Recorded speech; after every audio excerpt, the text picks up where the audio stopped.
এতিয়াৰ পৰা আপোনালোকে অনলাইন যোগে এমপ্লয়মেণ্ট এক্সচেঞ্জত নাম পঞ্জীয়ন কৰিব পাৰিব। এমপ্লয়মেণ্ট এক্সচেঞ্জত নাম পঞ্জীয়ন কৰিবলৈ কি ডকুমেণ্টছ প্ৰয়োজন হ'ব আৰু কি এলিজিবিলিটি লাগিব তাৰ বিষয়ে আমি আলোচনা কৰিম। আহকচোন।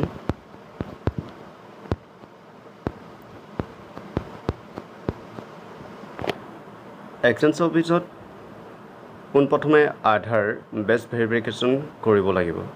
মানে প্ৰথমতে আধাৰ কাৰ্ড প্ৰয়োজন হ'ব। চাওঁচোন, ইয়াৰ এক্সচেঞ্জ অফিচত সম্পূৰ্ণ ৰেজিষ্ট্ৰেশ্যন কৰা প্ৰক্ৰিয়াটো প্ৰথমতে ৰেজিষ্ট্ৰেশ্যনৰ যিটো বটন হ'ব সেই বটনটো ক্লিক কৰিব লাগিব। তাৰপিছত আপোনাৰ full name, email ID, mobile number, password আৰু ষ্টেট ক্লিক কৰি সাব বটন কৰিব লাগিব। নেক্সট অপশ্যন হ'ব এপ্লাই উইথ আধাৰ অপশ্যন। মানে আপোনাৰ আধাৰ কাৰ্ডত যদি মোবাইল নম্বৰ লিংক আছে তেন্তে তাত আধাৰ কাৰ্ডৰ ভেৰিফিকেশ্যন কৰিব লাগিব। যদি আপোনাৰ আধাৰ কাৰ্ডত মোবাইল নম্বৰ লিংক নাই তেন্তে আপুনি এমপ্লয়মেণ্ট এক্সচেঞ্জত ৰেজিষ্ট্ৰেশ্যন কৰিব নোৱাৰিব। তাৰ বাবে আপোনালোকে অফলাইন কৰিব লাগিব। অফলাইন কৰিবলৈ হ'লে আপোনাৰ ডিষ্ট্ৰিক্টৰ যিকোনো এমপ্লয়মেণ্ট এক্সচেঞ্জ অফিচত গৈ আপোনাৰ নামটো ৰেজিষ্ট্ৰেশ্যন কৰিব পাৰিব। এমপ্লয়মেণ্ট এক্সচেঞ্জ অফিচত ৰেজিষ্ট্ৰেশ্যন কৰিবলগীয়া হ'লে প্ৰথমতে এডুকেশ্যন কোৱালিফিকেশ্যনত লাগিব পাছ চাৰ্টিফিকেট, মাৰ্কশ্বিট। এই সকলোবোৰ ডকুমেণ্টছ PDF ফাইলত আপলোড কৰিব লাগিব। ছাবমিশ্যন কৰাৰ পিছত আপোনাৰ যিটো ইমেইল ৰেজিষ্ট্ৰেশ্যন কৰিছিল সেই ৰেজিষ্ট্ৰেশ্যনত আপোনাৰ মেছেজ যাব।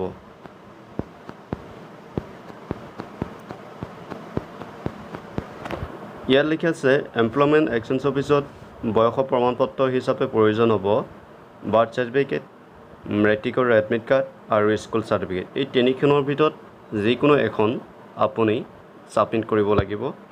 আৰু প্ৰুফ অফ ৰেচিডেঞ্চি মানে স্থায়ী বাসিন্দা হিচাপে যিকোনো প্ৰমাণপত্ৰ, Aadhaar card with permanent address within the state of Assam. মানে আপুনি আধাৰ কাৰ্ডৰ পাৰ্মানেণ্ট এড্ৰেছ উল্লেখিত অসমৰ উল্লেখিত সকলোবোৰ এড্ৰেছৰ পাৰ্মানেণ্ট থকা এখন আধাৰ কাৰ্ড আপলোড কৰিব লাগিব। ড্ৰাইভিং লাইচেঞ্চ আপোনাৰ হ'লে হ'ব, পৰিয়ালৰ যিকোনো এজনৰ হ'লে হ'ব। কপি অফ চিঠা এণ্ড জৱানবন্দী চেল্ফ ফৰ পেৰেণ্টছ। জৱানবন্দীখন আপোনাৰ নামত হ'লে হ'ব আৰু বা পৰিয়ালৰ নামত হ'লে হ'ব। Copy of passport self for parents. Passport ফটোৰ এখন প্ৰয়োজন হ'ব, আপোনাৰ হ'লে হ'ব বা পৰিয়ালৰ হ'লে হ'ব। Certified copy of electoral roll and EPIC self for parents. আৰু আপোনাৰ প্ৰয়োজন হ'ব এখন ভোটাৰ কাৰ্ড, আপোনাৰ ভোটাৰ কাৰ্ডৰ নম্বৰ আপোনাৰ হ'লে হ'ব বা পৰিয়ালৰ যিকোনো এজনৰ হ'লে হ'ব। তাৰপিছতে প্ৰয়োজন হ'ব caste certificate. Candidates to have to upload caste certificate if they belong to SC, ST, OBC, MOBC, EWS category. আপুনি কোনটো জনজাতি অন্তৰ্ভুক্ত হয় সেই জনজাতিৰ প্ৰমাণপত্ৰ, জাতিৰ প্ৰমাণপত্ৰ আপুনি আপলোড কৰিব লাগিব। আহকচোন আমি লিংকটো অ'পেন কৰোঁ।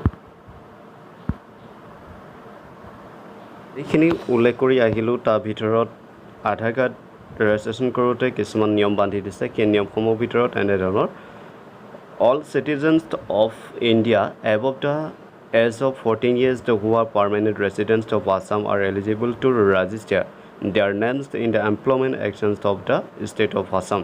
মানে কৈছে আপুনি অসমত অতি কমেও 14 বছৰ বাসিন্দা হ'ব লাগিব আৰু তেতিয়াহে আপুনি এমপ্লয়মেণ্ট এক্সচেঞ্জত আপোনাৰ নামটো ৰেজিষ্ট্ৰেশ্যন কৰিব পাৰিব। যদি আপুনি 14 বছৰ তলৰ হয় তেন্তে আপুনি এমপ্লয়মেণ্ট এক্সচেঞ্জ অফিচত আপোনাৰ নামটো ৰেজিষ্ট্ৰেশ্যন কৰিব নোৱাৰিব। আপুনি তেনেকৈ ঠিক আপোনাৰ গাইডলাইনছবিলাক আপুনি পঢ়ি ল'ব। আৰু এতিয়া কৈছোঁ আপুনি ৰেজিষ্ট্ৰেশ্যন কৰিবলগীয়া হ'লে আপুনি ফাৰ্ষ্ট ৰেজিষ্টাৰ অপশ্যন সেইটো ক্লিক কৰিব লাগিব। ছেকেণ্ড অপশ্যন হ'ল এপ্লাই উইথ আধাৰ ৰেকমেণ্ডেড। তেতিয়াহে এই দুইটা অপশ্যনত আপোনাৰ সকলোবোৰ তথ্য ফিল আপ কৰিব। তাৰপিছত যদি আপোনাৰ তথ্যবোৰ ছাকচেছফুল হৈ গ'ল তেতিয়া আপোনাৰ ৰেজিষ্টাৰ্ড যিটো ইমেইল ID সেই ইমেইল IDত আপোনাৰ এক্সচেঞ্জ অফিচৰ ৰেজিষ্টাৰ কৰা ফাইলটো যাব সেই ফাইলটোৱে হ'ল আপোনাৰ এমপ্লয়মেণ্ট এক্সচেঞ্জৰ চাৰ্টিফিকেট সেই চাৰ্টিফিকেটখন লৈ আপুনি যিকোনো অসম চৰকাৰ অনুমোদিত বা ভাৰত চৰকাৰ অনুমোদিত যিকোনো চাকৰিৰ বাবে আপুনি এপ্লাই কৰিব লাগিব ভিডিঅ'টো চোৱাৰ বাবে ধন্যবাদ থেংক ইউ পুনৰ লগ পাম জয় অসম